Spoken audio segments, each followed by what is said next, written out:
Welcome to the Iran 1400 Project podcast, where we explore the past, present, and possible futures of Iran through informed dialogue, independent thought, and diverse voices.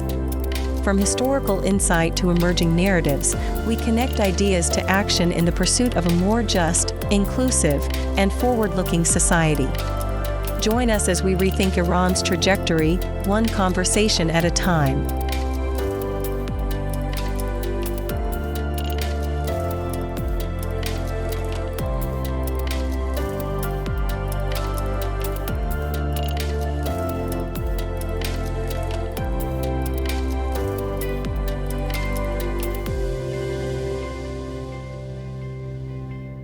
Today, we're asking something pretty fundamental, really.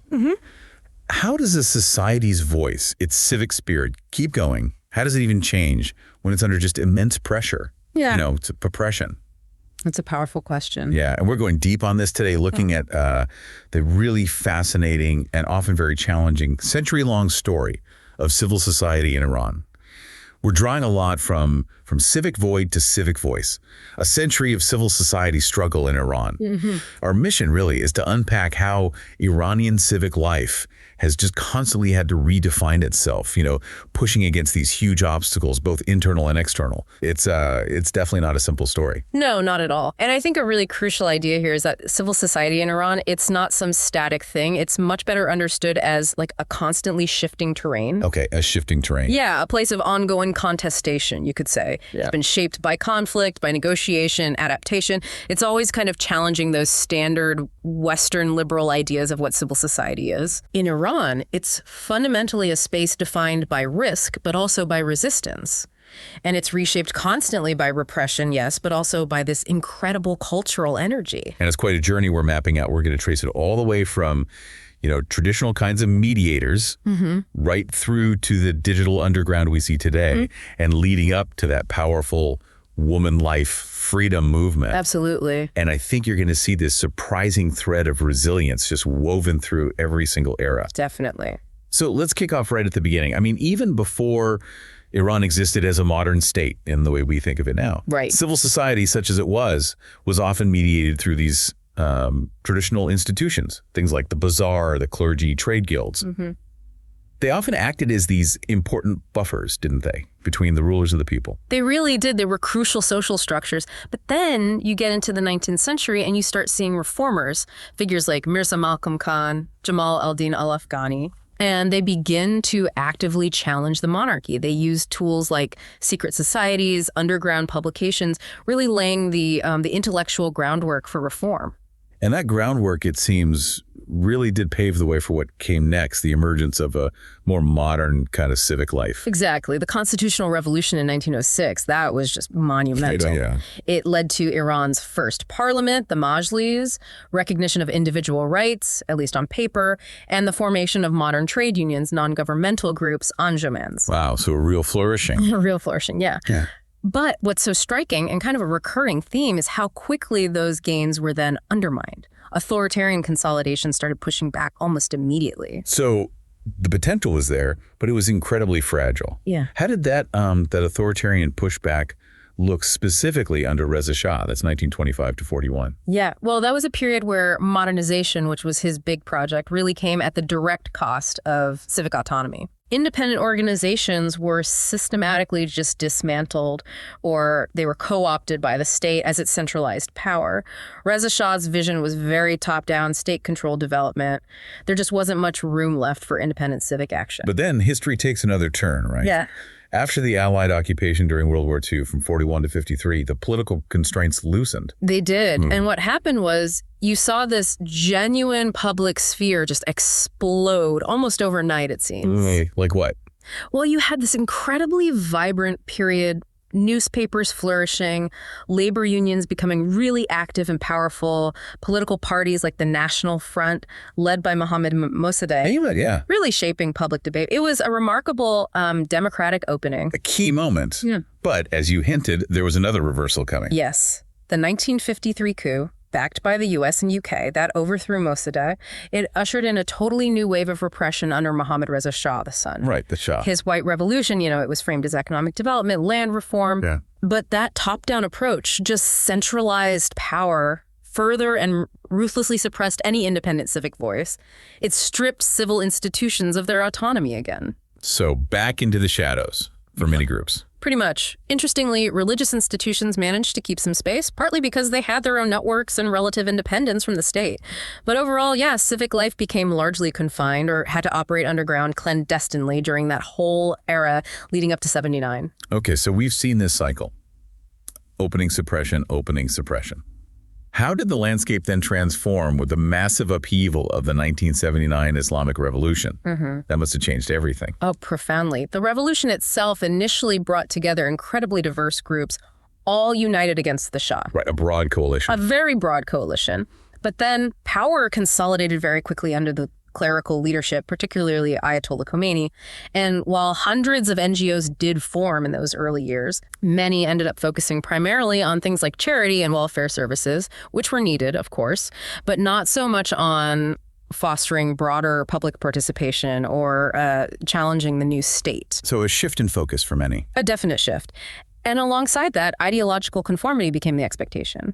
It was enforced through new institutions like revolutionary courts, ideological patrols on the streets, loyalist groups like the Baizi militia, all reshaping civic norms. And the Cultural Revolution, that sounds ominous. It was. From about 1980 to 83, it involved purging universities of perceived Western influences and suppressing dissenting academics and students, a major clampdown on intellectual life. And this consolidation, this control, it continued even as the country tried to rebuild after the Iran-Iraq War, right?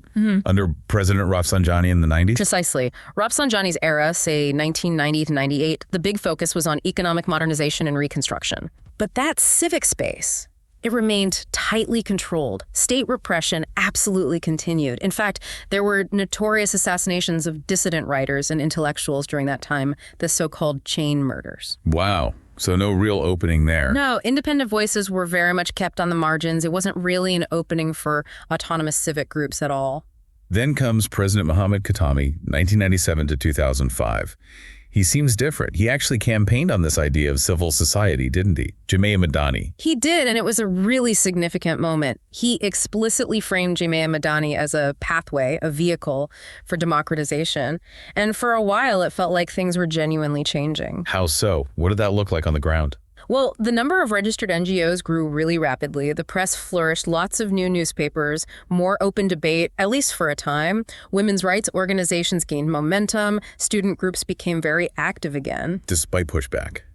Because there must have been pushback. Oh, absolutely. Vague laws were often used against groups, and hardliners in the judiciary and security forces consistently pushed back. But still, compared to what came before and after, it felt like a brief but really important kind of renaissance for Iranian civil society. A window opening. Exactly. Which raises that inevitable question, as you said. What happened after Khatami? What happened when that window started to close again?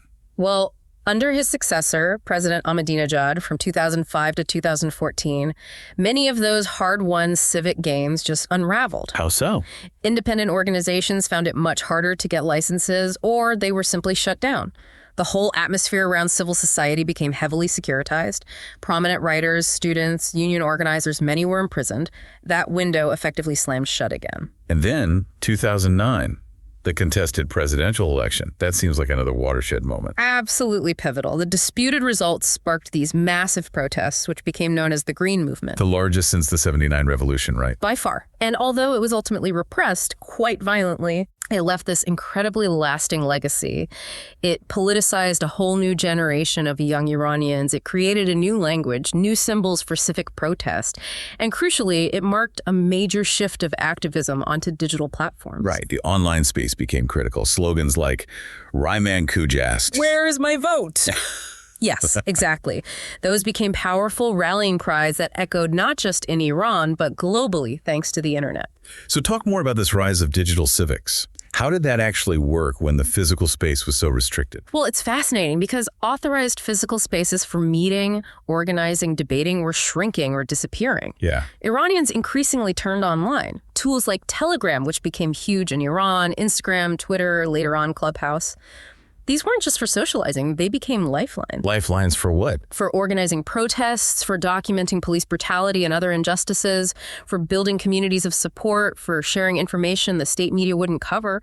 Civil society started taking on these new, much more fluid, decentralized forms online. It had to adapt. Even with intense state censorship.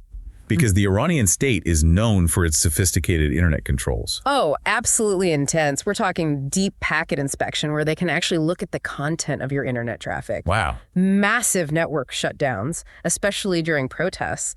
And this ongoing project to build a national information network, sort of an Iranian internet, to try and isolate users from the global internet. Yet, despite all that, especially youth-led movements found these incredibly creative ways to push back, using humor, political satire, music. Think about protest songs like Barai by Shervin Hajipour, which just went massively viral. Yeah, it was powerful. Visual art, acts of memorialization for victims, women publicly unveiling in defiance of hijab laws. These became potent forms of resistance. And you also have to mention the Iranian diaspora. How did they fit in? They played a really vital role in amplifying voices from inside Iran, sharing information globally, building transnational solidarity networks, even as that civic space back home was shrinking dramatically. Which brings us closer to the present day, and a movement that really captured the world's attention.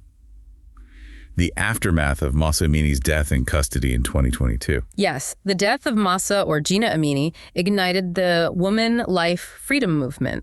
Zan, Zendegi, Azadi. And that slogan, it felt like more than just a protest chant. It absolutely was. It encapsulated this profound and almost philosophical shift demanding fundamental human dignity, individual autonomy, bodily autonomy for women, but also a broader sense of collective responsibility against state control. And significantly, this movement was predominantly led by women and by Gen Z, young people deeply connected digitally, but also acting courageously offline. So if we try to connect this latest movement to that long history we've been tracing, what does it signify? Is it just another cycle or something new? I think it marks a really profound transition. It feels like a move beyond just protesting the existing system towards actively trying to sort of prototype new ways of being together, new civic imaginaries, you might say. A shift from just ideological opposition towards emphasizing ethical action, individual conscience, and maybe a shift from trying to reform the system from within toward reclaiming civic life outside or beyond the state structures. Interesting. And did you see different groups coming together? Yes, that was notable too. You saw groups like labor unions, teacher syndicates, long-standing women's rights activists, even the Iranian Writers Association issuing joint statements. They were calling for peace, democracy, dignity, signaling what some observers called a kind of political convergence from below, different strands of civil society finding common ground. That resilience is just undeniable. But let's be realistic. What are the specific, maybe the most difficult pressures that Iranian civil society is dealing with right now, beyond just the history of repression? Well, it's caught in this incredibly complex vice grip, you could call it. A vice grip. How so? Internally, you've still got persistent legal ambiguity for NGOs. It's hard to operate openly and legally. There's constant political interference, the state trying to infiltrate or co-opt groups, heavy surveillance, both online and offline.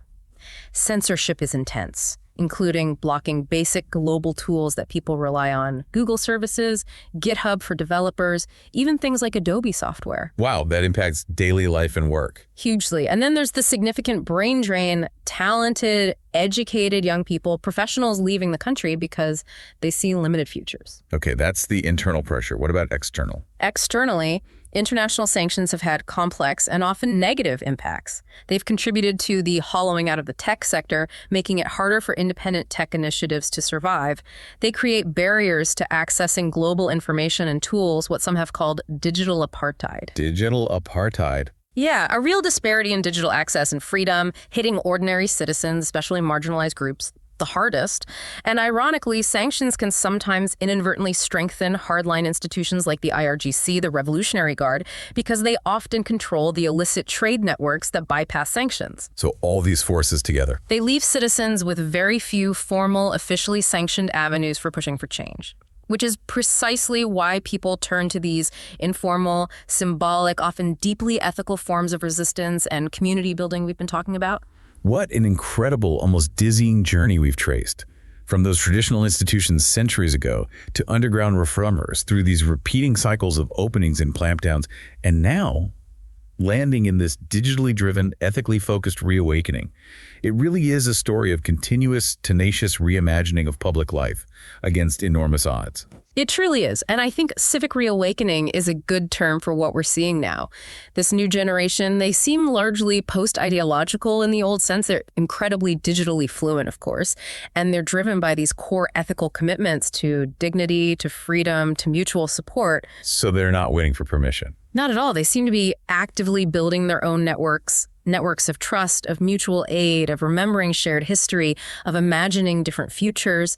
They're reclaiming language, reframing historical narratives, and fundamentally insisting that civic agency, the power to act and shape society, belongs to the people themselves, not just to state institutions or formal organizations. It's a powerful note to end on. So maybe a final thought for you, our listener, to mull over. In a world where we're all grappling with information overload, with the changing nature of digital spaces, with threats to civic life in many places, what can the century-long, often painful struggle for civic voice in Iran teach us? What can it teach us about resilience, about adaptation, and about the enduring power of human dignity when faced with truly profound obstacles?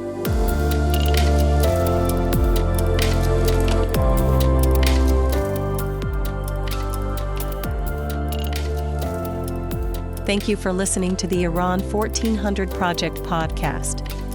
The Iran 1400 Project invites scholars, experts, and intellectuals to share their assessment of the evolution of institutions and ideas during the past 100 years to inspire a vision of Iran in the 1400s. If you found today's episode thought-provoking, be sure to subscribe, share, and continue the conversation. For more content and upcoming events, visit Iran1400.org. Until next time, stay engaged, stay informed, and stay hopeful.